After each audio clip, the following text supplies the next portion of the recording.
Welcome to the Neurokrish immersion. In this episode of the podcast, we are addressing the woof in your brain. Well, I'm a dog lover and I've had dogs ever since I was an adolescent. And I'm going to talk to you about 4 of my dogs and what they have taught me over the years about the human brain and the human mind. This is therefore a journey into how temperament isn't just a human trait but a shared neurobiological reality. We will look at how impulse drives Coco, the Basset Hound, how structure contains Carlo, the German Shepherd, how sensitivity protects Kaiser, the Rottweiler, and how emotional intelligence leads Leila, the Bullmastiff. This isn't about obedience, it's about understanding how brains behave on 4 legs and 2. Carlo is a German Shepherd. I would describe him as structured, loyal, obedient, and left-brain driven. Carlo lived with us for a very eventful 12 years, and he was a delight to own for a number of reasons. Coco, our Basset Hound, was impulsive, emotional, stubborn, and right-brained and very, very expressive. And we'll talk about Coco and what he brought to the table, which is quite different from what Carlo brought to the table. Leila, our Bullmastiff, was dignified, disciplined, intuitive, and an emotionally intelligent leader. And Kaiser, our Rottweiler, is intense, alert, soulful, very neurosensitive, and instinct-led. Each of these dogs is a window into a temperament type, and each teaches us something about ourselves. Ask yourself, do any of these temperaments feel very close to your own? Now here's a brain hemisphere tale on Carlo and Coco. I wrote this many years ago for the Hindu magazine, and if you're watching the visual guide, you will also see the Hindu magazine article. And of course it's behind a paywall, but you're most welcome to read it if you have a subscription. Carlo thrives on structure and routine. He listens, anticipates, and responds. His world runs on logic and order. And how did we understand this? It was during our morning walk. Carlo was purposeful. For him, the walk was a communion between him and his master. And once his jobs were done, which would be in the first couple of minutes of the walk, Carlo would proceed to walk because he saw purpose in walking. Coco, in contrast, moves with moods. He would resist commands, would follow his own instincts, and would chase emotion over outcome. So on the morning walk, while Carlo and his master would purposefully stride forward, Coco would be exploring everything he could find along the way, in parallel to the master and Carlo, who were trying to have a linear walk. So Coco would smell the trees, the plants, other animals, car tires. The list was endless. Carlo mirrors left brain dominance, logical, predictable, and rule-bound. Coco reflects right brain traits, expressive, sensory, and spontaneous. In Carlo and Coco, we see our own minds at play, reason and emotion side by side. So what are you at work and vice versa at home? Are you a Carlo? Are you a Coco? Ask yourself that question. Now if you read up about Basset Hounds, you'll find that their temperament is let's take our time and smell every leaf on the street. And if you read up about German Shepherds, it's what's the next task? Who needs protecting? Let's go. Living with them, therefore, can be quite contrasting. If you want a relaxed, comical companion who won't mind if you skip a run, the Basset is your dog. If you want a high-energy, intelligent partner who thrives with structure and a job, the German Shepherd is a better fit. So The fun analogy that I can think of is the Basset Hound as a mellow jazz listener with a good sense of humor, and the German Shepherd as a disciplined athlete who also happens to be a top security guard. And it's these contrasts in temperament that I first encountered when I enjoyed both these dogs in our home, each for about 12 years. If you're watching the visual guide, we have a graphic that contrasts for you the left brain German Shepherd and his traits with the right brain Basset Hound. And as I mentioned, you can read Temperamental Indeed either in the Hindu behind the paywall, or you can acquire my book Beyond Feeling from Neurokrish.com. Our next dog was Leila, the Bullmastiff. Widely described as reliable, devoted, reserved, protective, alert, docile, loyal, calm, powerful, courageous, and loving, the Bullmastiff shares the characteristic of the Molosser dogs used by gamekeepers to guard old English estates. Indeed, its progenitor, the English Mastiff, and I'm talking about the old English Mastiff, not the current English Mastiff, while alert and formidable, was thought to be too slow and plodding to take on the poacher and his dog, the lurcher. By crossing the English Mastiff with the Old English Bulldog, which is now extinct, in the 19th century, the compact, muscular and agile Bullmastiff came into being. When Leila first came to us as a puppy, she taught us many valuable lessons about respect, love and responsibility. We understood from her the importance of mutual respect, the need for predictable routines and interactions, the ability to be assertive without aggression, and the significance of unwavering loyalty and affection.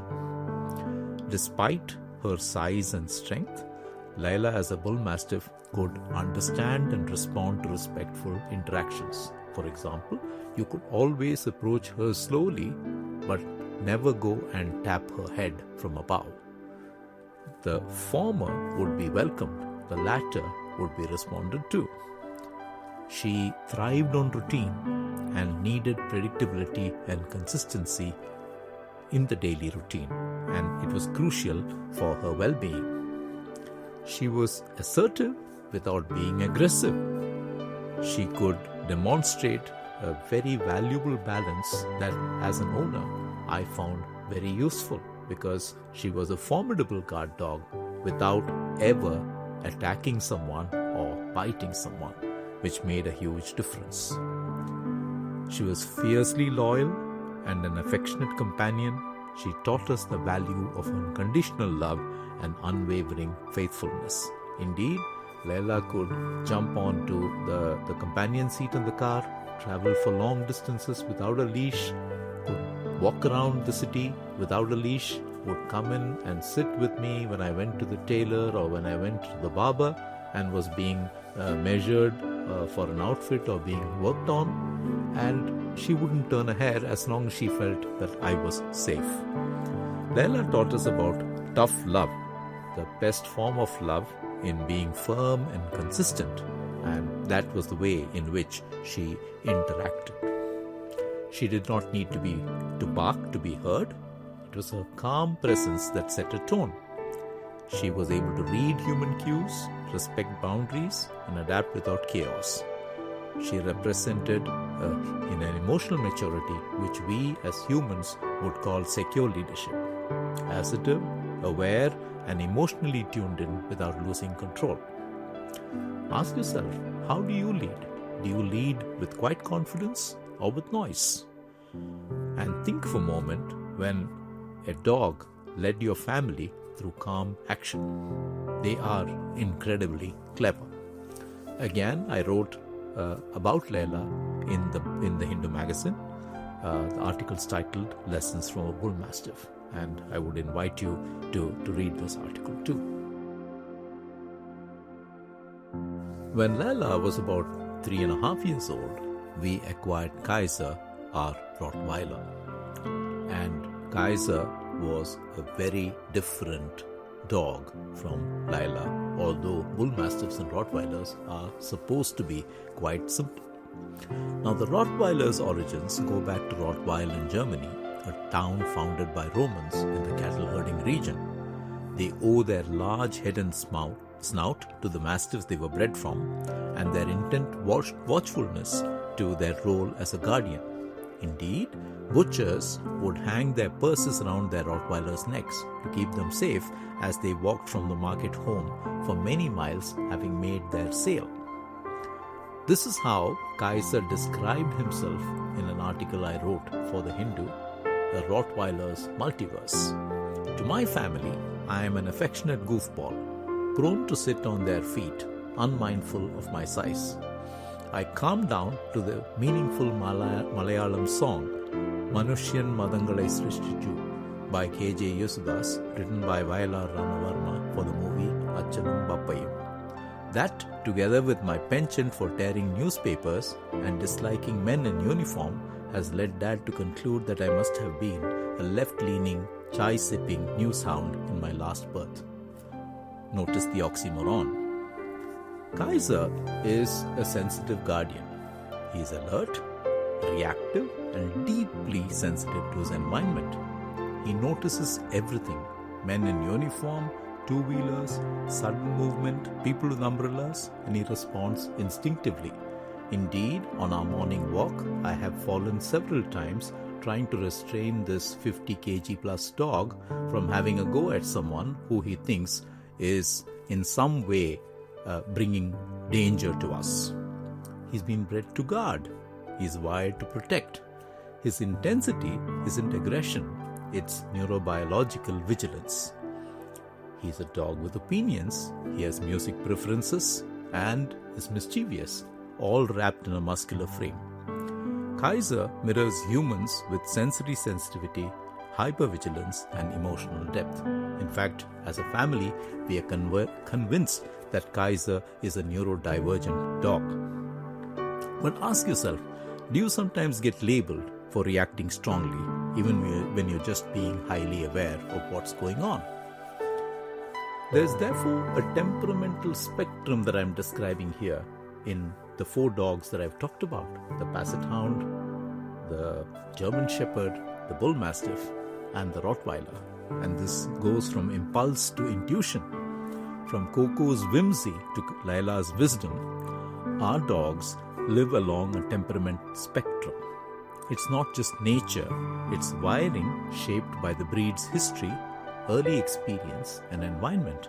And please remember that each dog is what they are, not just because of their innate uniqueness, but also because of how they were bred for generations. So Coco, we call him as right-brained, emotional, reward-seeking.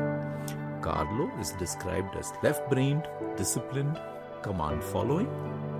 Kaiser as the hyper-aware sensory scanner, and Leila as self-regulated and relationally attuned. Temperament is not just behavior, it's the biology behind the behavior. On this spectrum, ask yourself where you place yourself. Are our dogs just companions or counselors? They do more than comfort. They reflect us. Their reactions mirror our emotions, routines, and even our anxieties. Each interaction is a feedback loop. Coco shows us what it means to live in the moment. Carlo, the beauty of discipline. Kaiser, how hyper-alertness is both a shield and stressful. Leila, that calm is a leadership trait. In neuropsychiatry, this mirroring resembles empathic resonance. Dogs sense our states through tone, posture, and even smell. Perhaps the question isn't what is my dog thinking, but what is my dog sensing in me? Think of a time when your dog knew something was wrong before anyone else did.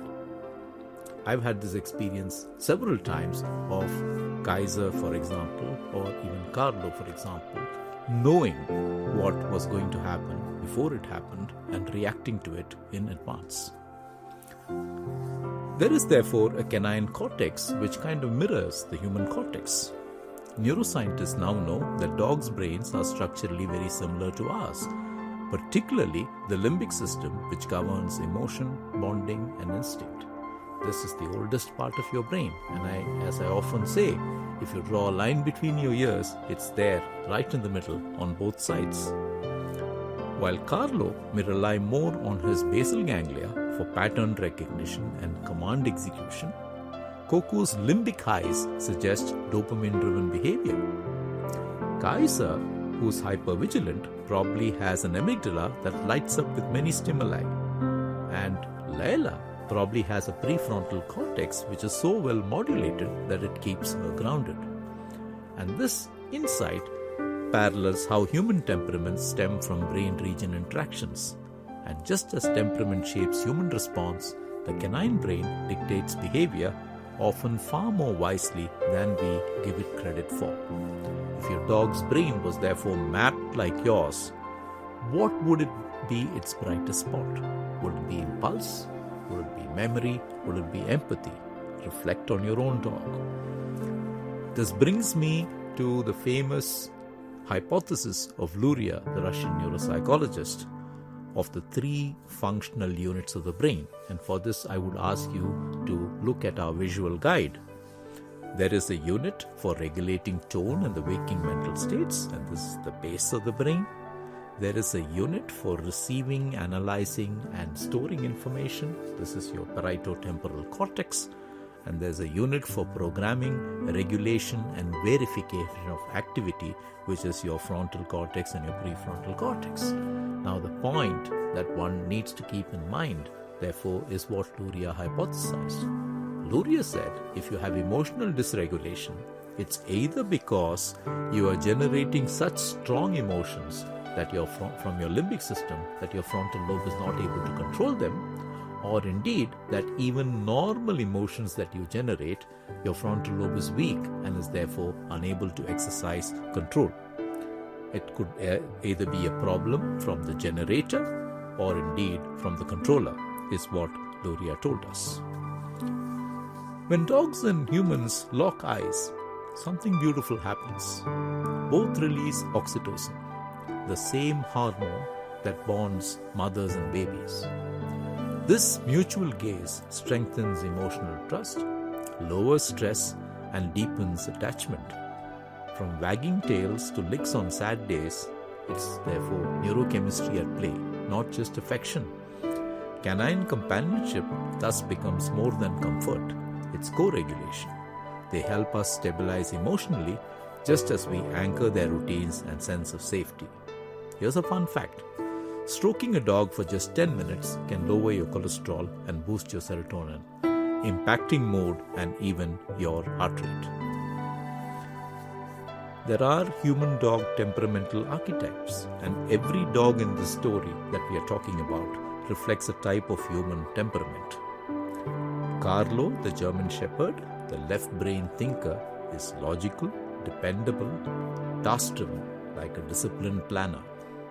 Coco, the right brain wanderer, is emotional, spontaneous, creatively erected, the artist of the groove.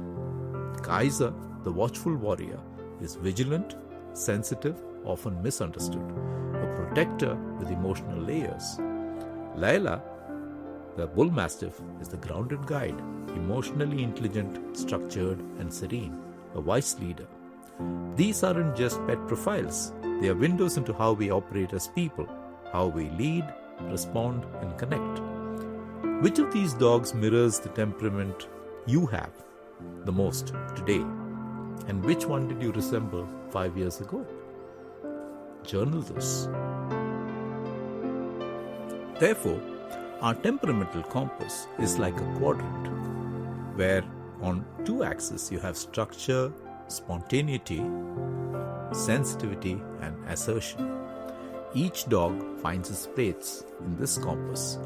Carlo as being structured and assertive, Coco as being spontaneous and sensitive, Kaiser as being structured and sensitive, Leila structured with balanced sensitivity and assertion. This framework mirrors tools used in psychology like MBTI or DISC, where individuals fall along personality spectrums. What's unique? Our dogs didn't take a quiz. They lived it and showed us how consistency, emotion, and instincts interplay. Here's a fun fact. Canine cognition research shows dogs can read human facial expressions and even synchronize their moods with their owners. Dogs also teach us lessons in leadership, loyalty, and love.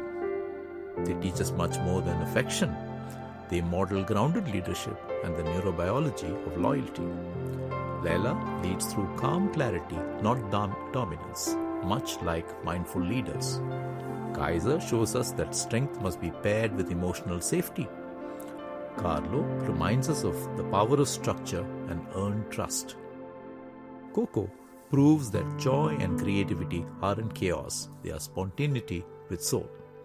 Each dog's behavior reveals an inner code, how relationships work best when roles are clear, emotions are validated, and boundaries are respected. What kind of leader are you in your human-canine pack? Ask yourself the question. There is a neuropsychiatry, therefore, of companionship.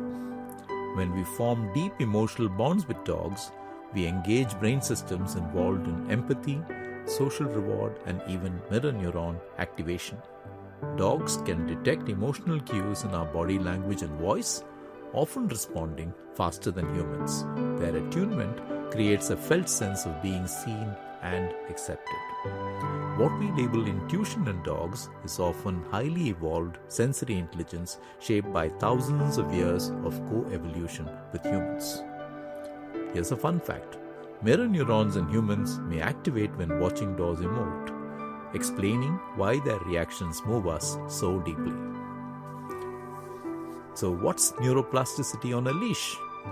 Every walk, every routine with our dogs is a behavioral loop, teaching our brains new pathways of regulation, bonding, and observation.